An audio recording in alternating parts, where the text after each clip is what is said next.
믿습니다. 그래서 오늘 우리의 삶이요, 우리 가운데 있는 이 믿음이 내 삶을 통해서 증명되는 은혜가 우리 가운데 있기를 간절히 축원드립니다.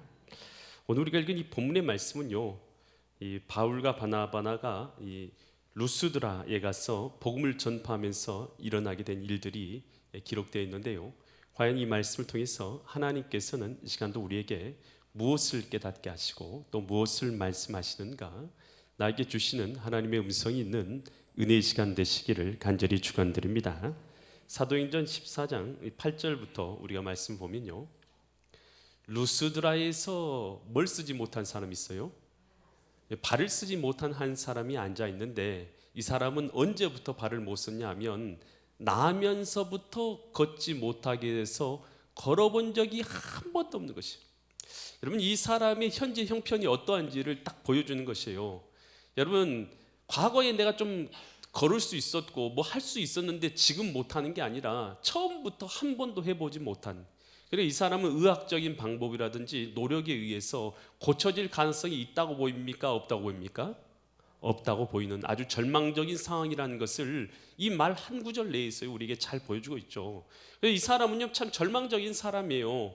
과거부터 지금까지 한 번도 걸어본 적도 없고 나면서부터 걸을 수도 없었던, 의학적인 방법이나 노력에 의해서는 가능성이 전혀 보이지 않는 이런 안타까운 사람이 있었던 것이에요. 그런데 그들에게 바울과 실라가 가서 복음을 전파하는데요, 9절 보니까 바울이 말하는 것, 바울이 복음을 전파했죠. 예수님을 믿으십시오.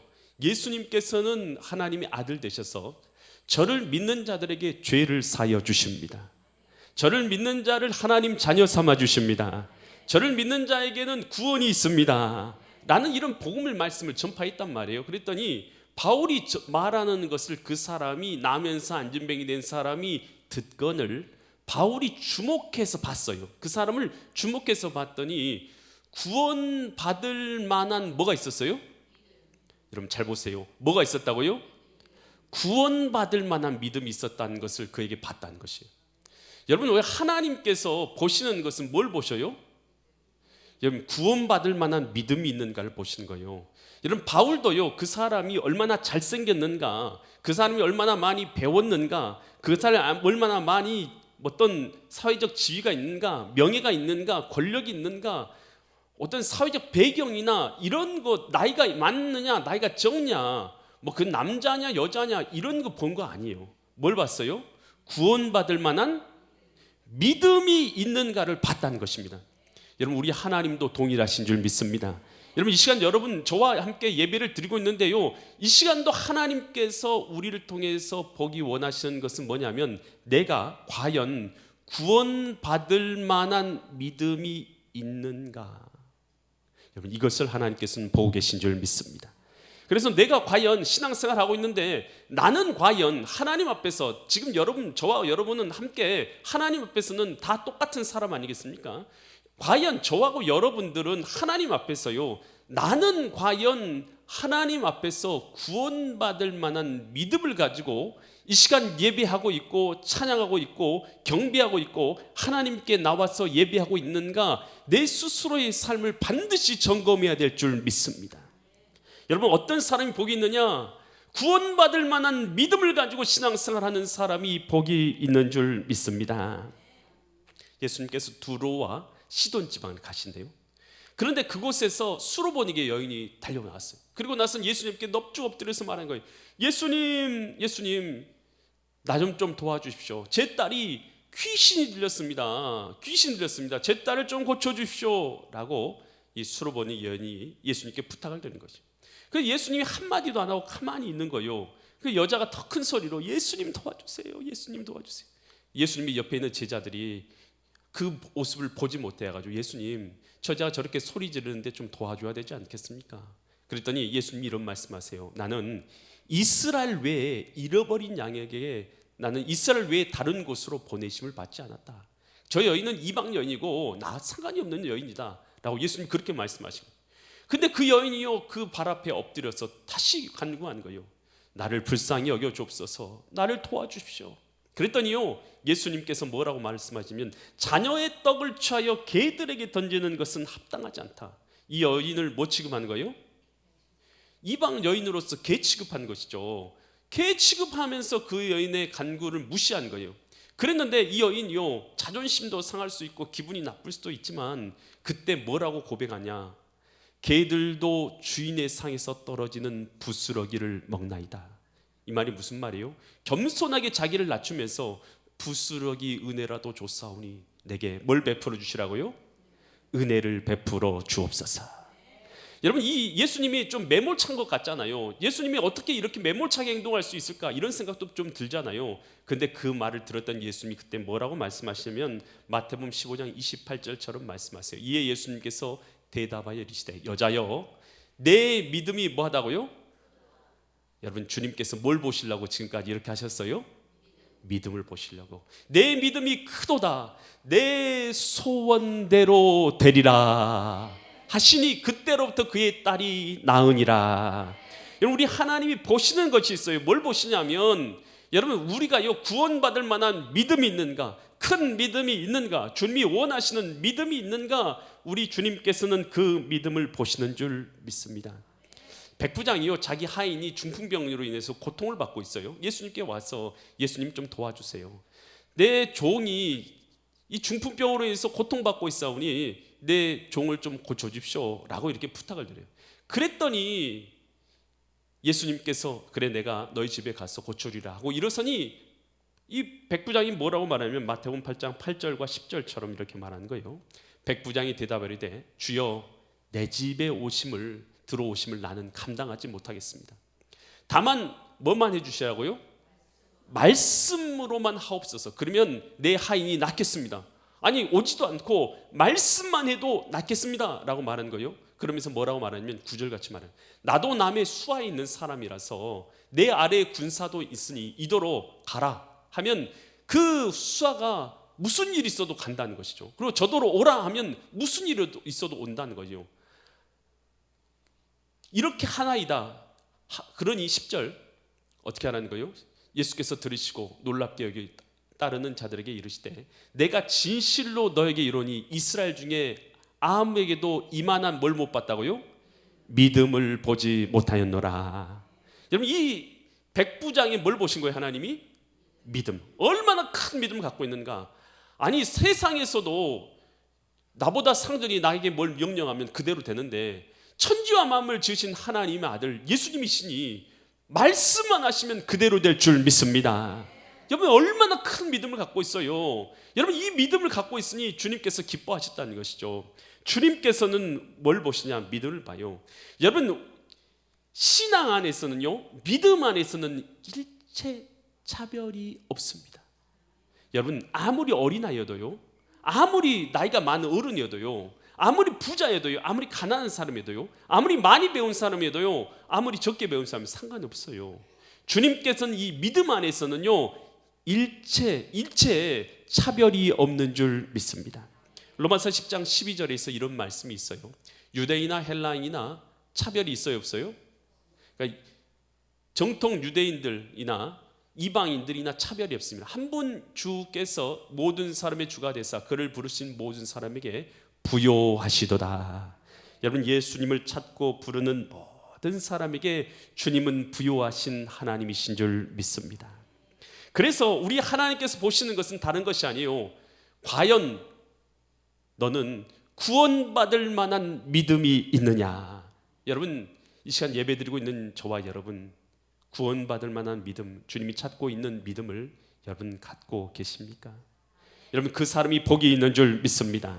사도행전 14장 9절로 10절에서 주님께서 이렇게 또 말씀하셔요. 바울이 말하는 것을 듣거든 바울이 주목하여 보고 구원받을 만한 믿음이 그에게 있는 것을 보고 바울이 뭐라고 말하냐면 10절처럼 행동하는 거예요. 큰 소리로 이르되 내 발로 바로 일어서라 하니 그 사람이 일어나 걷는지라. 이 믿음이라는 것은요, 하나님이 찾으신 것 뿐만 아니라요, 이 믿음이라는 것은요, 하나님이 역사하시는 통로가 바로 뭐냐면 믿음인 줄 믿습니다. 하나님께서 어떤 자를 통해서 역사하시냐? 믿음의 사람을 통해서 역사하시고요, 어떤 사람을 통해서, 어떤 것을 통해서 일하시냐? 믿음을 통해서 일하시는 것이에요. 그래서 하나님의 은혜와 하나님의 역사의 통로는 믿음이라는 것을 통해서 일하시고 역사하신다라는 것이에요. 그래서요, 성경에서는 12해 동안, 그러니까 12년 동안 혈류증, 피가 계속 흐르는 병으로 인해서 고통받는 여인이 있었어요.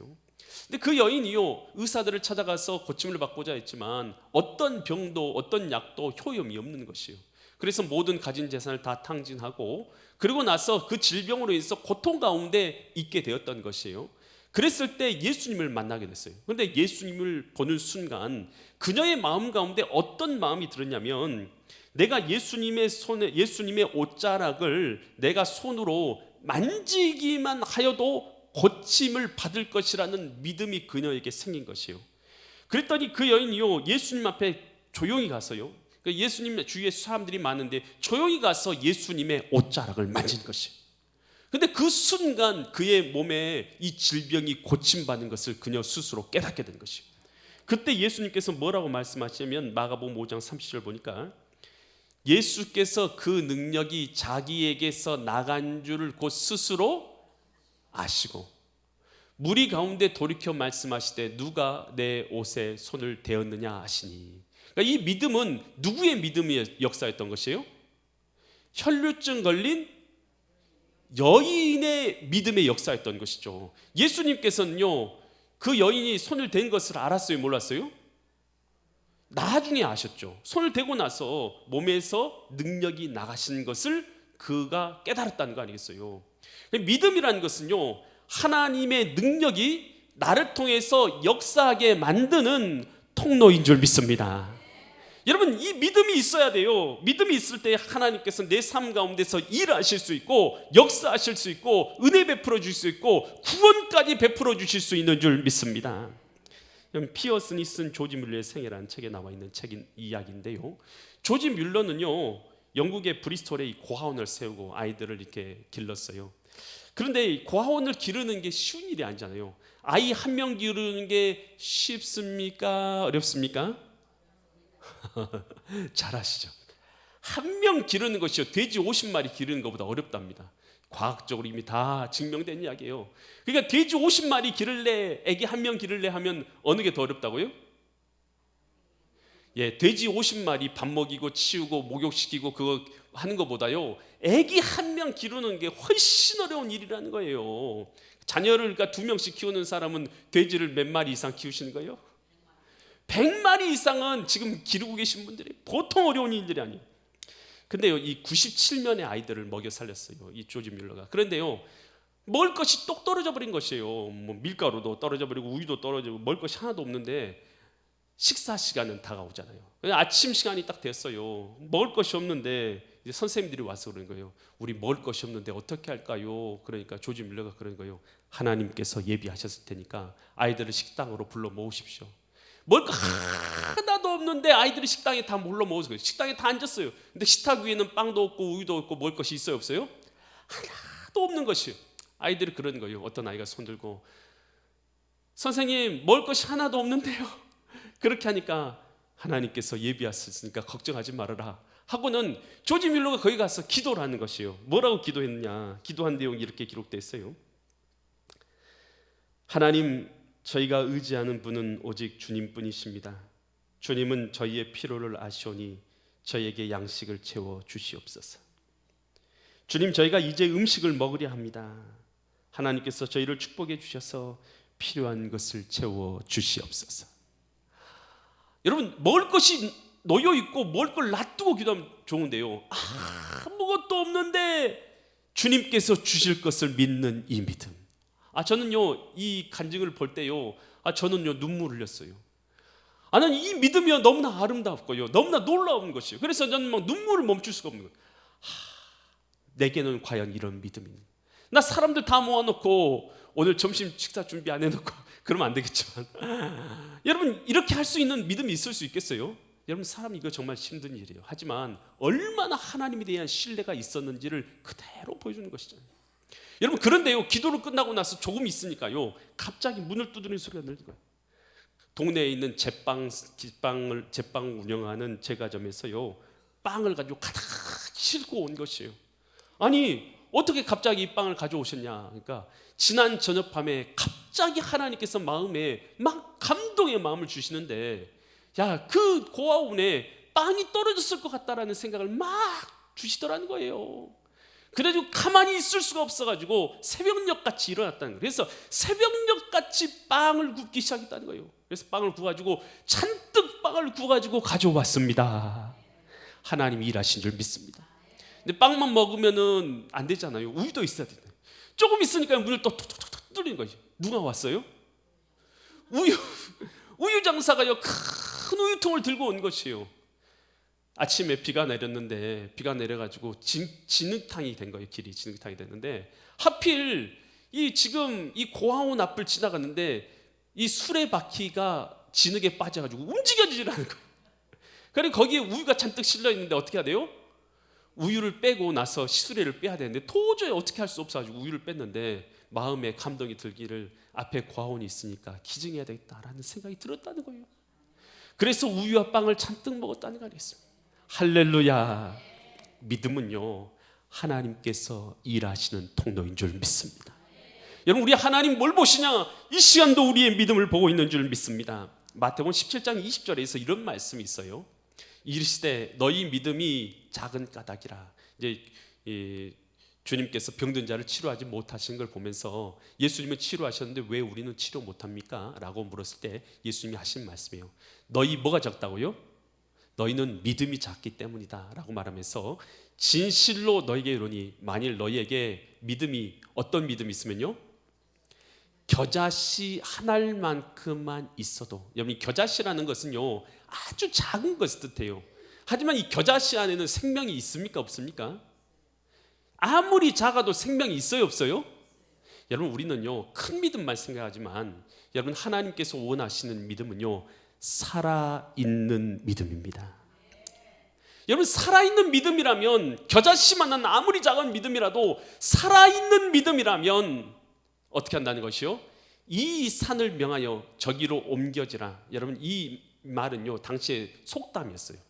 여러분, 당시에는 산을 옮길 수 있는 능력이 있었어요, 없었어요? 여러분, 산 옮길 수 있으세요? 없어요. 당시 사람들에게는 산을 옮긴다는 것은 불가능한 일이었어요. 그래서 이 산이 들려 저 바다에 놓일지라도 라는 이 말 뜻은요, 산이 옮긴다는 뜻은요 불가능한 일이랄지라도 그대로 되리라. 뭐가 있으면요? 겨자씨만한 믿음만 있어도. 하여튼 여러분, 이 겨자씨만한 믿음이요 아주 작은 믿음이지만 어떤 믿음이라고요? 살아있는 믿음. 아멘. 여러분, 그래서 우리가요 어떤 믿음이 있어야 되냐? 살아있는 믿음이 있어야 될 줄 믿습니다. 여러분, 과연 우리의 믿음은 살아있는 믿음이냐는 것이에요. 히브리서 11장 6절에서 하나님이 기쁘시게 하는 것은 이러한 말씀하네요. 믿음이 없이는 하나님을 뭐하게 할 수 없어요? 기쁘시게 하지 못한답니다. 여러분, 하나님을 이 시간도 예배하는 것은 하나님을 기쁘시게 하기 위해서 모인 줄 믿습니다. 여러분, 이 시간 우리가 모인 것은요 하나님을 기쁘시게 하기 위해서 모인 거예요. 그렇다면 하나님을 기쁘시게 하는 것은 뭐라고요? 믿음이 없이는 하나님, 그 구절 다시 보여주세요. 히브리서 10장 6절. 믿음이 없이는 하나님을 뭐하기 못한다고요? 기쁘시게 하지 못하나니. 하나님께 나아간 자는, 오늘 나아간 자는 저와 여러분 아닙니까? 하나님께 나아가는 자는 반드시 그가 뭐하고 계셔요? 살아 계셔요. 하나님은 살아 계십니다. 살아 계신 것과 또한 그를, 자기를 찾는 자들에게 하나님께서 뭘 주신다고요? 상을 주시는 이심을 뭐하라고요? 믿어야 할지니라. 여러분, 이 사실을 믿으십니까? 여러분, 그래서 믿음이라는 것은 하나님께서 일하시는 통로인 것입니다. 오늘 우리의 믿음을 통해서 하나님의 은혜가 임하는 통로고, 하나님께서 내 삶 가운데 역사하는 통로고, 하나님께서 나를 회복시키는 통로고, 구원을 이루시는 통로는 바로 믿음인 줄 믿습니다. 그래서 이 나면서부터 안진병이 된 자에게 그 믿음이 있는, 구원받을 만한 믿음이 있는 걸 보고 일어나라 라고 말하는 순간 하나님의 역사가 그 가운데 임하였고 그는 치료되게 된 줄 믿습니다. 이 시간도 마찬가지예요. 하나님의 말씀 앞에 믿음으로 반응하는 그 한 사람이 누군지는 모르겠어요. 하지만 그 사람 가운데 영원히 살아난 역사가 일어날 줄 믿습니다. 구원받는 역사가 일어날 줄 믿습니다. 하나님의 능력이 그 가운데서 살아있는 믿음으로 역사하는 역사가 일어나게 될 줄 믿습니다. 그 사람이 고침받은 거예요. 그랬더니요, 거기서 모여있던 사람들이 깜짝 놀래버린 거예요. 난리가 난 것이요. 그러면서 사도행전 14장 11절로 15절 보니까 무리가 바울이 한 일을 보고 루가하고 방언으로 소리질러 이르되 신들이 사람 형상으로 우리 가운데 내려왔다. 바울과 바나바가 한 일이 너무나 놀라우니까요, 신들이 오셨다라고 소리치면서 12절, 바나바를 제우스라 하고 바울은 말하는 자를 이름으로 헤르메스라 하면서 신의 인들이며 그들이 섬기는 신들의 이름으로 추앙하면서 13절, 시외 제우스 찬당의 제사장이 소와 화환들을 가지고 대문 앞에 와서 무리와 함께 제사를 드리고자 하니, 제사를 드리려고, 그러니까 지금 누구에게 제사를 드리려고 한다고요? 바울과 바나바예요. 여러분, 가만히 있으면 그들은 누구 대접을 받은 거예요? 신 대접을 받는 거예요. 나 하나님 대접 받는 거예요. 하나님으로서 인정받는 거예요. 하나님으로 섬기면 얼마나 잘 섬기겠어요. 가만히 있으면 신 대접 받는 거예요. 그런데 바울과 바나바는 어떻게 행동해요? 14절 15절 보니까 두 사도 바울과 바나바가 옷을 뭐 했어요? 찢었다. 옷을 찢었다는 것은 가장 분노하고 가장 참혹하고 슬플 때 하는 행동이에요. 그러니까 바울과 바나바가요, 너무 참혹해서 너무 안타까워서 자기 옷을 찢으면서 무리 가운데 뛰어 들어가서 소리 지르는 거예요. 뭐라고 소리 지르냐? 15절처럼 소리 지르는 거예요. 이르되 여러분이요, 어찌하여 이런 일을 하느냐? 오늘도 여러분과 같은 우리는 여러분과 같은 뭘 가진 자라고요? 성적 욕망을 가진 여러분, 우리하고 똑같은 사람이라는 것이에요. 여러분에게 복음을 전파하는 이유는 뭐냐? 이런 헛된 일은 뭐예요? 사람을 하나님으로 추앙하는 이런 헛된 일을 버리고 천지와 바다와 그 가운데 만물을 지으신 살아계신 하나님께로 돌아오게 하려 함이라.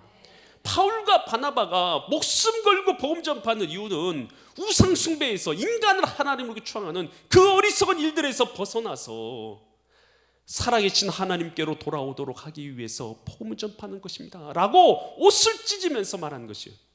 여러분, 우리를 통해서 하나님께서 일하실 수 있어요. 역사하실 수 있어요. 오늘 우리가 주님의 손길 되어서 봉사할 수도 있고, 오늘 우리가 사람들을 살리는 도구가 될 수도 있고, 병을 고치는 도구가 될 수 있고, 주님의 능력이 우리를 통해서 나타나실 수도 있을 거예요. 하지만요, 그것은 모든 것은 우리가 한 것이 아니라 우리에게 능력 주시는 하나님이 하신 것인 줄 믿습니다. 그래서 모든 영광은 하나님께서 받으셔야 될 줄 믿습니다. 우리가 그 영광을 중간에서 가로채는 것은요, 그것이요 바로 이단인 것이고 악한 자들이 하는 것이 아니고 무엇이겠어요? 여러분, 그래서 우리는요, 모든 영광은 주님께 올려드려야 될 줄 믿습니다. 이 요한 칼빈이 쓴 기독교 강해에서 인간의 목적에 대해서 이렇게 말하고 있어요. 인간의 주된 목적은 하나님을 영화롭게 하고 그분을 영원토록 즐거워하는 것이다 라는 것이. 또한 그는 그곳에서 이렇게 말하고 있어요. 그 책에서 우리는 하나님의 것이므로 오직 하나님의 영광을 위해서만 생각하고 말하고 묵상하고 행동할 수 있어야 한다. 여러분, 오늘 우리의 삶의 모든 것이 하나님의 것인 것을 믿습니까? 내 영혼의 주인이 하나님이신 걸 믿습니까? 그렇다면 나의 모든 삶을 통해서, 내가 모든 행하는 것을 통해서 하나님께 영광 돌릴 수 있기를 간절히 축원드립니다. 고린도전서 10장 31절에서 이렇게 말해요. 그런즉 너희는 먹든지 마시든지 무엇을 하든지 다 누구의 영광을 위해서 하라고요? 하나님의 영광을 위해서 하라. 여러분, 오늘 이 말씀을 통해서 하나님께서 우리에게 무엇을 말씀하고 계십니까? 하나님이 보시는 것은요, 우리의 뭘 봐요? 믿음을 보십니다. 과연 나는 주님 앞에 구원받을 만한 믿음을 가지고 살아가고 있는 자인가? 또한 하나님께서 역사하기 위해서는 뭘 통해서 역사하셔요? 나의 믿음을 통해서 역사. 오늘 우리 주님께서 나의 삶을 통해서 역사하시도록 나는 믿음으로 살아가는 믿음의 거룩한 성도님들 되시기를 예수 그리스도 이름 받들어 간절히 축원드립니다. 기도드리겠습니다. 하나님 아버지, 이 시간도 우리에게 말씀하여 주셔서 감사합니다. 우리의 외모도, 우리의 껍데기도, 오늘 우리의 지식도, 오늘 우리의 형편도 보시는 것도 아니요, 우리 하나님께서 우리의 믿음을 보시는 줄 믿습니다. 이 시간도 우리의 믿음이 하나님 앞에 영광스럽게 올려지게 하여 주옵소서. 그래서 주님께서 흠양하시고 복주시고 우리의 삶 통해서 역사하시는 은혜의 통로 되게 하여 주옵소서. 감사드리며 존귀하신 예수 그리스도의 이름 받들어 간절히 기도드립니다. 아멘. 이 시간 우리 호명하신 분 한 분 나와주세요. 권율 앞으로 나와주시겠어요?